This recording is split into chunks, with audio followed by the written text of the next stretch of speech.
कहानी शुरू होती है अफगानिस्तान के एक पहाड़ी इलाके से। वहाँ कुछ कैनेडियन सैनिक हीना रोड नाम की जगह पर पेट्रोल कर रहे हैं। तभी उनकी नजर पहाड़ पर जाती है जहाँ एक आदमी बॉम्ब लेकर जा रहा होता है। वह असल में एक तालिबानी मिलिटेंट है जो एम्बुश लगाने की फिराक में है, लेकिन खतरा भांपते ही सैनिक तुरंत उस पर फायर कर देते हैं और वह आतंकवादी वहीं मारा जाता है। इसके बाद सभी सैनिक बेस पर वापस जाने के लिए अपने काफिले का वेट कर रहे होते हैं। अचानक टीम के मेंबर रायन का ध्यान सड़क पर मौजूद कुछ काले धब्बों पर जाता है। ये धब्बे दिखने में नॉर्मल लग रहे थे, लेकिन अफगानिस्तान जैसी जगह पर कुछ भी नॉर्मल नहीं होता। रायन को शक होता है और वह काफिले को रुकने का ऑर्डर देता है। वह स्नाइपर को कहता है कि हर काले धब्बे पर एक एक करके फायर करे। स्नाइपर पहले 2 धब्बों पर गोली चलाता है तो कुछ नहीं होता, लेकिन जैसे ही तीसरी जगह गोली लगती है एक बहुत जोरदार ब्लास्ट होता है और पूरी सड़क हिल जाती है। अब यह क्लियर हो गया था कि वह धब्बा असल में एक लैंडमाइन था। अगर वो लोग आगे बढ़ जाते तो पूरा काफिला उड़ जाता। लैंडमाइन फटते ही अचानक चारों तरफ से दुश्मन सामने आने लगते हैं। ऐसा लग रहा था कि वे पहले से ही वहां छुप कर बैठे थे। हर तरफ गोलियां चलने लगती हैं और सैनिकों को अपनी पोजीशन बदलनी पड़ती है। तालिबानियों की गिनती ज्यादा थी, इस वजह से उन्हें वहां से निकलने के लिए कोई दूसरा रास्ता देखना पड़ता है। पीछे हटते हुए उन्हें रेगिस्तान के बीच एक छोटा सा गांव दिखता है। खुले मैदान में लड़ने से अच्छा था कि वे गांव के अंदर जाकर दुश्मनों का मुकाबला करें। इसीलिए वे लोग गांव में घुसने का डिसीजन लेते हैं। गांव में जाते ही वे बहुत संभल कर हर घर और गली को चेक करते हैं। तभी उनके सामने एक बूढ़ा आदमी आता है जिसकी एक आंख नीली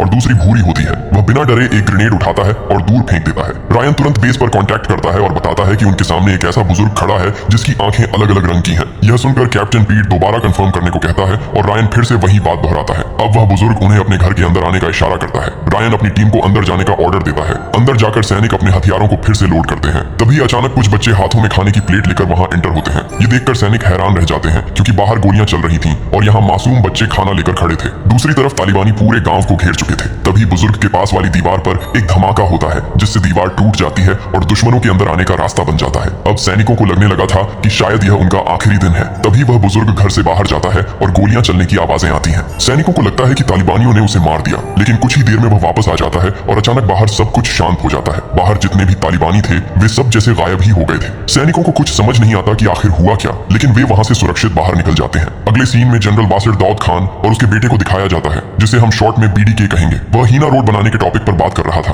बीडीके बहुत पावरफुल इंसान है और उसकी अपनी प्राइवेट आर्मी है। जनरल को उम्मीद है कि बीडीके इस हीना रोड प्रोजेक्ट को सपोर्ट करेगा, क्योंकि यह सड़क तालिबान फोर्स के सेंटर तक पहुंचने के लिए बहुत इंपॉर्टेंट है। शुरू में तो बीडीके मना कर देता है, लेकिन बाद में वह और उसका बेटा सपोर्ट करने के लिए मान जाते हैं। फिर वे हाथ मिलाकर मीटिंग खत्म करते हैं। मीटिंग के बाद पीट एक लेडी सैनिक से बीडीके के बिहेवियर के बारे में बात करता है, क्योंकि उसे बीडीके पर पूरा ट्रस्ट नहीं है। इसके बाद पीट वापस बेस जाने की बात कहता है। रास्ते में वह सिकंदर महान का एग्जाम्पल देता है। वह बताता है कि सिकंदर ने अफगानिस्तान जीतने की कोशिश की थी। उसकी मां ने लेटर लिखकर कहा था कि वह वहां कामयाब नहीं हो पाएगा। इसके जवाब में सिकंदर ने वहां की मिट्टी का एक थैला अपनी मां को भेजा था। बाद में उसकी मां को समझ आ गया कि उस जमीन पर लड़ना कोई बच्चों का खेल नहीं है और यही वजह है कि उस जगह को जीतना बहुत मुश्किल था। बेस पर पहुंचकर रायन सीधे जेन के पास जाता है जो अकेली बैठकर खाना खा रही होती है। दोनों के बीच एक सीक्रेट रिलेशन है जिसे वे अपनी ड्यूटी की वजह से किसी को बता नहीं सकते। तभी पीट दूसरी टेबल से उठकर रायन के पास आता है और उसे बाहर चलकर बात करने को कहता है। टेंट के बाहर पीट उसे बताता है कि वह पहले हुई मुठभेड़ की सारी बातें सुन रहा था। उसे पता है कि रायन और जेन के बीच कुछ चल रहा है, लेकिन उसे इस बात से कोई प्रॉब्लम नहीं है। इसके बाद वह रायन को समझाता है कि गांव में उस अलग आंखों वाले बुजुर्ग ने जो किया वह एक पुरानी रस्म थी जिसे पनाह कहते हैं। इसका मतलब है अपने मेहमान की हिफाजत करना, चाहे उसके लिए जान ही क्यों न देनी पड़े। फिर वह रायन से उस बुजुर्ग को पहचानने में हेल्प मांगता है, क्योंकि वह कोई आम आदमी नहीं लग रहा था। उस रात रायन और जेन अकेले में बैठकर बातें करते हैं। जेन कहती है कि भले ही वे एक दूसरे से प्यार करते हैं, लेकिन अभी उन्हें थोड़ा कंट्रोल करना चाहिए। आर्मी के रूल बहुत सख्त हैं और अगर उनके रिलेशन के बारे में सबको पता चल गया तो दोनों का करियर खतरे में पड़ सकता है।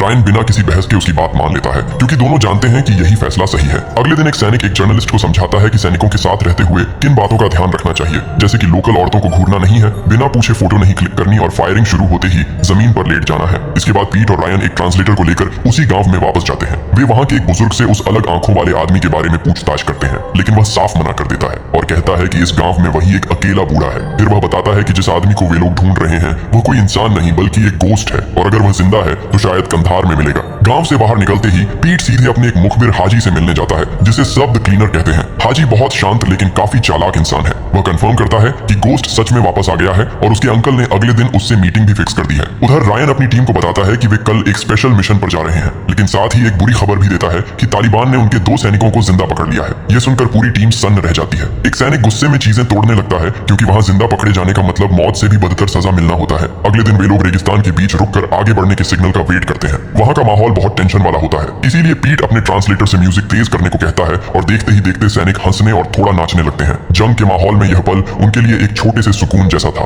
फिर काफिला कंधार की तरफ आगे बढ़ता है। अपनी लोकेशन पर पहुंचने से पहले पीट चुपके से हाजी को रास्ते में ही उतार देता है। वह रायन से कहता है कि हाजी जितना निडर है उतना ही भरोसेमंद भी। अगर कुछ कुछ गड़बड़ हुई तो वही उनका सहारा बनेगा। आखिरकार वे एक घर में एंटर होते हैं जहाँ वह बूढ़ा आदमी उनका वेट कर रहा होता है।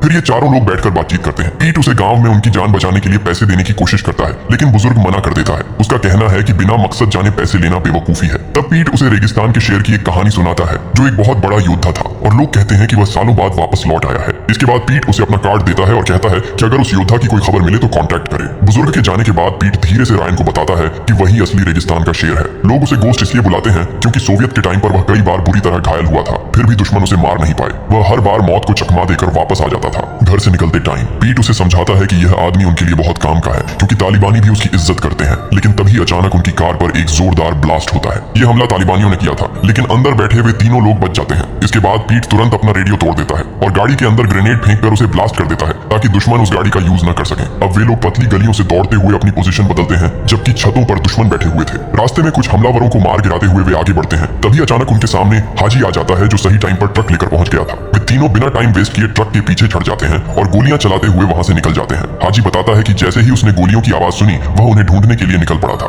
बेस पर वापस आकर पीट और रायन इस इंसिडेंट के बारे में बात करते हैं कि कैसे उन्होंने बिना किसी नुकसान के 17 तालिबानियों को ढेर कर दिया। लेकिन पीट अफगानिस्तान के फ्यूचर को लेकर अपनी सोच बताता है। वह कहता है कि कई पावरफुल देशों ने अफगानिस्तान को बदलने का सपना देखा, लेकिन यहाँ की जमीन हर बार बाहरी ताकतों को निगल लेती है। अगले सीन में पीट फिर से हाजी से मिलता है। वह इस बात से कंफ्यूज है कि गोस्ट उनसे मिलने तो आया लेकिन बिना कुछ बोले चला गया। इसलिए वह हाजी को उस गांव की जमीन और वहां के लोगों की पूरी डिटेल निकालने को कहता है। हाजी बिना कोई सवाल किए अपने काम पर लग जाता है। इसके बाद पीट अपने एक सैनिक से गांव में हुई घटनाओं के बारे में भी पूछताछ करता है। दूसरी तरफ हाजी एक सरकारी ऑफिस में जाकर बीडीके की हिस्ट्री चेक करता है और फोन पर पीट को बताता है कि जिस जमीन पर वह गांव है वह बीडीके की प्रॉपर्टी है। ये सुनकर पीट उसे तुरंत बेस पर बुलाता है। उधर जेन को दिखाया जाता है जो डॉक्टर के केबिन में बैठी है। चेकअप के बाद डॉक्टर स्क्रीन की तरफ इशारा करके बताती है कि वह प्रेग्नेंट है। ये सुनकर जेन बहुत परेशान हो जाती है। अगले सीन में पीट फिर से हाजी से मिलता है। वे तीनों बैठकर बात करते हैं और पता चलता है कि बीडीके अपनी जमीन किसानों को किराए पर देता है। जो लोग टाइम पर पैसा नहीं दे पाते उनसे वह जमीन और इज्जत दोनों छीन लेता है। उन किसानों में से एक गोस्ट का बेटा भी है जो अभी तक बीडीके का कर्ज नहीं दे पाया है। इसका मतलब था कि गोस्ट किसी पॉलिटिक्स की वजह से वापस नहीं आया है बल्कि अपने परिवार की इज्जत बचाने आया है। अगली सुबह रायन की टीम अपने हथियार और इक्विपमेंट्स रेडी करती है। वे गांव के पास वाली पहाड़ियों पर अपनी पोजीशन ले लेते हैं जहां से वे पूरे एरिया पर नजर रख सकते थे। शुरू में तो सब शांत रहता है, लेकिन फिर बीडीके का काफिला गांव के गेट पर पहुंचता है। उसके आदमी सीधे जाकर गोस्ट की पोतियों को किडनैप कर लेते हैं। ये सब देखकर एक स्नाइपर तुरंत गोली चलाने की परमिशन मांगता है, लेकिन पीट मना कर देता है। वह कहता है कि जब तक उनके हाथों में हथियार न दिखे तब तक फायर मत करना। अब न चाहते हुए भी स्नाइपर को पीट के ऑर्डर्स मानने पड़ते हैं और वह गोली नहीं चलाता। इस बात से रायन को बहुत गुस्सा आता है और वह कम्युनिकेशन रूम से बाहर चला जाता है। जेन उसके पीछे पीछे जाती है और समझाती है कि वे लोग रूल्स से बंधे हुए हैं। तभी पीट भी वहां आता है और कहता है कि बीडीके बच्चों को बेचकर भी अपना पैसा निकाल सकता है। वह यह भी बताता है कि उन्होंने बीच बचाव इसलिए नहीं किया क्योंकि बीडीके उनके लिए एक बहुत इंपॉर्टेंट एसेट है। इसके बाद वे हाजी से मिलते हैं जो बताता है कि गोस्ट इस बात का बदला एक पुरानी कबीलाई रस्म के हिसाब से लेगा। पीट रायन को गोस्ट और बीडीके की पुरानी दुश्मनी की कहानी सुनाता है। जब वे दोनों सोवियत के खिलाफ लड़ रहे थे तभी से उनके बीच दुश्मनी शुरू हो गई थी। पीट का मानना है कि बीडीके को मरना चाहिए क्योंकि वह बहुत करप्ट और खतरनाक इंसान है, लेकिन यह काम सिर्फ गोस्ट ही कर सकता है ताकि यह कोई पॉलिटिकल मर्डर न लगे बल्कि एक पर्सनल बदला लगे। वह रायन को यह भी बताता है कि वे लोग एक सेफ हाउस में गोस्ट से मिलने वाले हैं। अगले सीन में गोस्ट के पास एक कॉल आता है और उसे बताया जाता है कि उसकी पोतियों को किडनैप कर लिया गया है। ये सुनकर वह गुस्से और दर्द से पागल हो जाता है। इसके बाद वह अपने आदमियों को भेजकर बीडीके के बेटे को उठवा लेता है और उसे सीधा गोस्ट के सामने लाया जाता है। कुछ देर बाद बीडीके को भी एक ऐसा ही कॉल आता है और वह भी गुस्से से भर जाता है। उधर जेन अपनी प्रेगनेंसी को लेकर बहुत टेंशन में थी। वह रायन को अपना अल्ट्रासाउंड दिखाती है और बताती है कि वह प्रेग्नेंट है। रायन अल्ट्रासाउंड देखकर बहुत खुश होता है और कहता है कि यह उसकी लाइफ की सबसे खूबसूरत चीज है। जेन पूछती है कि क्या वह सच में यह बच्चा चाहता है। रायन तुरंत हाँ कर देता है। यह सुनकर जेन इमोशनल हो जाती है क्योंकि उसे डर था कि कहीं रायन अपनी जिम्मेदारी से भाग न जाए। इसके बाद पीट और हाजी सेफ हाउस में गोस्ट से मिलते हैं। दूसरी तरफ रायन अपनी टीम को ब्रीफ करता है कि अगर सेफ हाउस की मीटिंग में कोई लड़ाई होती है तो उन्हें क्या एक्शन लेना है। सेफ हाउस के अंदर पीट गोस्ट को कुछ पैसे देता है और कहता है कि वह हायना रोड के ओपनिंग फंक्शन में जरूर आए। गोस्ट कहता है कि वह तो बस अंगूर बेचने वाला एक मामूली किसान है, इसलिए वह आने से मना कर देता है। लेकिन पीट फिर भी फोर्स करता है और बताता है कि वहां बीडीके भी आने वाला है। बीडीके का नाम सुनते ही गोस्ट का चेहरा गुस्से से लाल हो जाता है। वह कहता है कि वह बीडीके को बचपन से जानता है और उस फंक्शन में आना उसके लिए सम्मान की बात होगी। उस रात रायन जेन से एक शांत जगह पर मिलता है। वह वादा करता है कि अगर वह इस मिशन से जिंदा वापस आया तो वह उससे शादी करेगा। जेन भी खुशी खुशी मान जाती है और उसे मिशन के दौरान सेफ रहने को कहती है। रायन उसे पूरी सावधानी बरतने का प्रॉमिस करता है। अगले दिन जनरल का काफिला ओपनिंग फंक्शन की तरफ बढ़ता है। वहीं रायन और उसकी टीम उस पहाड़ पर अपनी पोजीशन ले लेते हैं जहां से सेफ हाउस और फंक्शन दोनों जगह नजर रखी जा सके। वे देखना चाहते थे कि बीडीके किस तरफ जाता है। थोड़ी देर में सड़क पर बीडीके का काफिला दिखता है। वह फंक्शन में जाने के बजाय सेफ हाउस की तरफ मुड़ जाता है। यह देखते ही पीट तुरंत एक डिपार्टमेंट को कॉल लगाता है और बीडीके का फोन हैक करने को कहता है ताकि उनकी बातें सुनी जा सके। पहली बार में तो काम नहीं बनता, लेकिन दूसरी बार में फोन हैक हो जाता है। सेफ हाउस पहुंचते ही गोस्ट बाहर आता है और सीधे बीडीके के सामने खड़ा हो जाता है। पीट और बाकी लोग एक ट्रांसलेटर के जरिए उनकी बातें सुनते हैं। गोस्ट बीडीके पर उसकी इज्जत खराब करने का इल्जाम लगाता है। बीडीके जवाब देता है कि तुम्हारे बेटे ने मेरी जमीन का किराया नहीं दिया। तब गोस्ट उसे $5000 देता है और अपनी पोतियों को वापस मांगता है। बदले में बीडीके भी अपने बेटे को मांगता है, लेकिन गोस्ट उसे उसके बेटे का कटा हुआ सिर पकड़ा देता है। ये देखकर बीडीके पूरी तरह टूट जाता है और गुस्से में गोस्ट पर गोली चलाने ही वाला होता है कि तभी पहाड़ पर बैठा रायन गोली चलाने की परमिशन मांगता है। पीट उसे बार बार मना करता है और गोली न चलाने का ऑर्डर देता है, लेकिन रायन उसकी बात नहीं मानता और ट्रिगर दबा देता है। गोली सीधा बीडीके को लगती है और वह वहीं ढेर हो जाता है। यह देखकर उसके बाकी आदमी वहां से भाग जाते हैं, लेकिन पोजीशन छोड़ते टाइम पीट रायन पर बहुत गुस्सा करता है और कहता है कि तुम्हें अंदाजा भी नहीं है कि तुमने क्या कर दिया है। अब टीम गांव की तरफ आगे बढ़ती है, जहां गोस्ट भी उनके साथ होता है, लेकिन वहां दुश्मन पहले से ही छुपकर बैठे थे और दोनों तरफ से भयानक फायरिंग शुरू हो जाती है। रायन, उसकी टीम और गोस्ट वहां से बचकर निकलने का ट्राई करते हैं, लेकिन तभी एक गोली उसके एक साथी के मुंह पर लगती है और वह मारा जाता है। इसके बाद ये सब एक घर के अंदर छुपने की कोशिश करते हैं, लेकिन एक लैंड माइन पर पैर पड़ते ही ब्लास्ट हो जाता है और उसके 2 और साथी मारे जाते हैं।